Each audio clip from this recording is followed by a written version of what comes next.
मुंबई की उस जो माया नगरी की सच्चाई है वो आप लोगों ने और हमने देखी कि कैसे नेपोटिज्म हावी है, कैसे ड्रग्स हावी है, कैसे वहाँ पर जो है हवाला का कारोबार हावी है। तो जब एक अपने संघर्षों से वहाँ तक पहुँचता हुआ व्यक्ति उस इंडस्ट्री के अंदर डाइजेस्ट नहीं होता, वहाँ पर एक बड़ा डायरेक्टर प्रोड्यूसर जो है किस प्रकार की ड्रग की पार्टियाँ करता है और उसके बाद वो इंस्टाग्राम पे उनको दुनिया के सामने दिखाता है। तो आप सोचिए कि जब इतनी बड़ी जो है कमर्शियल कैपिटल के अंदर ये सारी चीज़ें हो रही हैं और अगर इस चीज़ को आंख मूंद लिया जाए कि जो है ये जो है वहाँ की जो भी तथाकथित सरकार है या जो वहाँ की पुलिस है उनकी जो है नॉलेज में नहीं है, तो ये अपने आप में बहुत बड़ा मजाक है।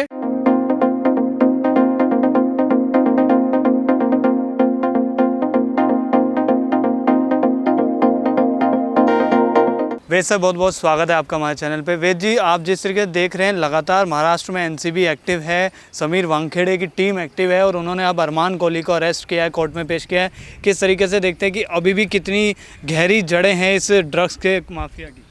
देखिए, हम लोग लगभग 1 साल से अधिक का वक्त हो गया है, हम लोग अभी भी आंदोलनरत हैं जब से सुशांत सिंह राजपूत की हत्या कर दी गई और तब से लेकर आज तक सुशांत की मौत ने बॉलीवुड के वो तमाम पहलू लोगों के सामने खोल के रख दिए हैं जिस बॉलीवुड को लोग जो है कुछ और ही दुनिया समझते थे। जो यूपी से लेकर बिहार, कश्मीर से लेकर कन्याकुमारी, देश के प्रत्येक जो है रिमोट एरिया का व्यक्ति जो है मुंबई को जो है माया नगरी समझता था और ये सोचता था कि शायद अगर मैं मुंबई की धरती पर पहुंच जाऊंगा तो मेरी ज़िंदगी में कोई ऐसा परिवर्तन आ जाएगा, मैं भी अमिताभ बच्चन की तरह या शम्मी कपूर या ऋषि कपूर बन जाऊंगा। ऐसे ख्वाब लेके एक व्यक्ति चलता था। पर मुंबई की उस जो माया नगरी की सच्चाई है वो आप लोगों ने और हमने देखी कि कैसे नेपोटिज्म हावी है, कैसे ड्रग्स हावी है, कैसे वहाँ पर जो है हवाला का कारोबार हावी है। तो जब एक अपने संघर्षों से वहाँ तक पहुँचता हुआ व्यक्ति उस इंडस्ट्री के अंदर डाइजेस्ट नहीं होता, वहाँ पर एक बड़ा डायरेक्टर प्रोड्यूसर जो है किस प्रकार की ड्रग की पार्टियाँ करता है और उसके बाद वो इंस्टाग्राम पे उनको दुनिया के सामने दिखाता है। तो आप सोचिए कि जब इतनी बड़ी जो है कमर्शियल कैपिटल के अंदर ये सारी चीज़ें हो रही हैं और अगर इस चीज़ को आंख मूंद लिया जाए कि जो है ये जो है वहाँ की जो भी तथाकथित सरकार है या जो वहाँ की पुलिस है उनकी जो है नॉलेज में नहीं है, तो ये अपने आप में बहुत बड़ा मजाक है। ये लोकतंत्र का सबसे भद्दा मजाक है। ये देश की जनता के साथ जो है बहुत जो है गहरी साजिश मैं इसको समझता हूँ। और आज जिस प्रकार से आप पिछले 6-8 महीने से देख रहे होंगे कि जब से एनसीबी एक्टिवेटेड हुई है, इस केस में दूसरा पहलू सामने आया है कि कितनी जड़ें जो है गहरी हैं बॉलीवुड के अंदर ड्रग्स की। बड़े बड़े लोगों का नाम आया है, बड़े बड़े लोगों के घरों में रेड हुई हैं, उनके घरों में ड्रग पाया गया है और उसके बाद कानून सम्मत अभी कार्रवाई चल रही है। पर ये वो कार्रवाई नहीं है कि जिससे अभी इन लोगों के अंदर जो है खौफ पैदा हो जाए, क्योंकि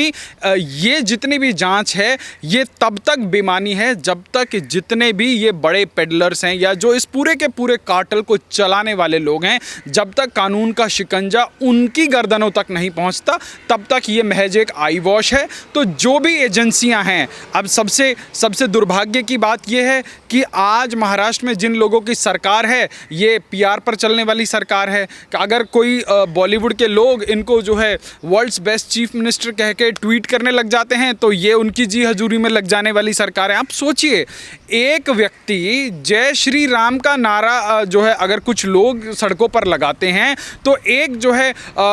वामपंथी विचारधारा का पत्रकार ट्वीट करता है तो ये सरकार उसको जो है सुविधा दे देती है, उसको सिक्योरिटी दे देती है। परंतु इनकी राजनीतिक विचारधाराओं से मतभेद रखने वाले कोई भी जो है और व्यक्ति होंगे तो जो है उसके घर पे जाकर शिवसेना के गुंडे जो है उसको ब्लैक एंड ब्लू पीटेंगे, किसी का सर मुंडवा देंगे, किसी का घर तोड़ देंगे। अभी आपने देखा क्या हो रहा है महाराष्ट्र के अंदर। कंगना रनावत ने जो है महाराष्ट्र में होती हुई एट्रॉसिटीज़ को जो है जब नाम दिया किसी चीज़ से जो है जोड़ने का उसने एक सच्चाई बताने की कोशिश करी तो ये लोग इतने इंटॉलरेंट इग्नोरेंट हो गए। पर इन्हीं का एक राज्यसभा का सदस्य आके जो है देश की जो सबसे बड़ी जो है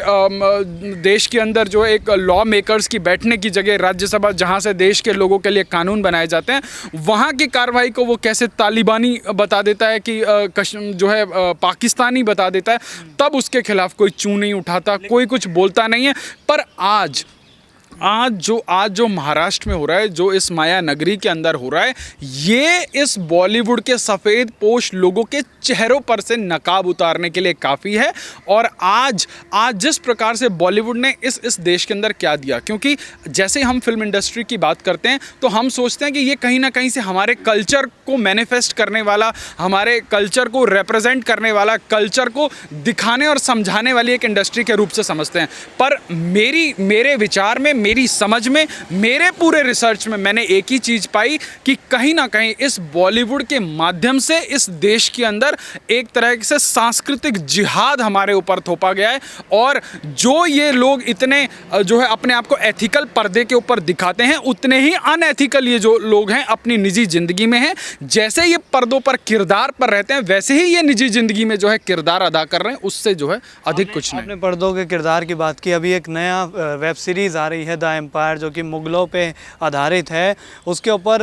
बड़ा बयान दिया है एक अभिनेता ने, और साफ तौर पे ये बात बोली है कि मुग़ल जो थे वो तो भारत के निर्माता थे और भारत को निर्माण करने में थे। किस तरीके से देखते हैं कबीर खान के इस बयान को आप? देखिए, अगर किसी को, किसी बलात्कारी को, किसी आतताई को, किसी जो है आतंकवादी को अपना बाप बनाने की चाहत है तो वो निश्चित रूप से बनाए। क्योंकि समस्या क्या है ना कि जब आप अपने इतिहास का स्वाध्याय नहीं करेंगे, जब आप अपने इतिहास का अध्ययन नहीं करेंगे, तो ये लॉर्ड मैकाले की ही तो शिक्षा नीति थी कि आप अगर किसी देश को बर्बाद करना चाहते हैं तो आप उसकी संस्कृति को, उसके एजुकेशन सिस्टम को डाइल्यूट कर दीजिए और उसका जो है जो यूथ है वो एक अलग रास्ते पर निकल पड़ेगा। आज सबसे बड़ी समस्या क्या है कि जब आप देश के अंदर भामाशाह नहीं पढ़ाएंगे, जब आप देश के अंदर महाराणा प्रताप नहीं पढ़ाएंगे, जब आप अपने देश के अंदर जो है चोल वंश का जो है इतिहास नहीं पढ़ाएंगे, जब आप चंद्रगुप्त मौर्य नहीं पढ़ाएंगे, जब आप अशोकादस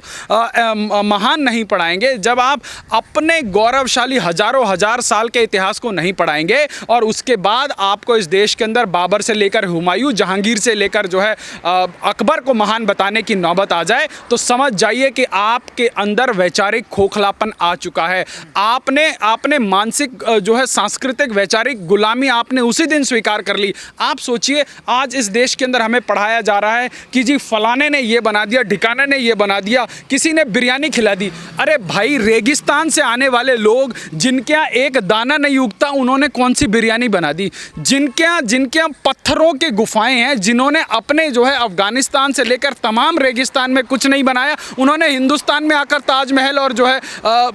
कुतुब मीनार बना दिए। तो ये अपने आप में एक बहुत बड़ी रिसर्च का विषय है। हम लोगों ने किसका इतिहास पढ़ा? हम लोगों ने रामचंद्र गुहा का लिखा हुआ इतिहास पढ़ा, हमने इरफान हबीब जैसे जो है सेक्युलर जो है इतिहासकारों का इतिहास पढ़ा। अरे पढ़ाइए ना। ये लोग तो राम मंदिर को भी झुठला रहे थे, पर राम मंदिर कि जब साक्ष्य निकले, जब वहाँ खुदाई हुई, जब उसके नीचे से जो है मंदिर होने के प्रमाण निकले, तब जो है आज लोगों के मुंह पे ताले हैं। आज हम लोग कानूनी तरीके से जो है उस चीज़ को परस्यू कर पाए। आज भव्य रामलला का मंदिर बन रहा है।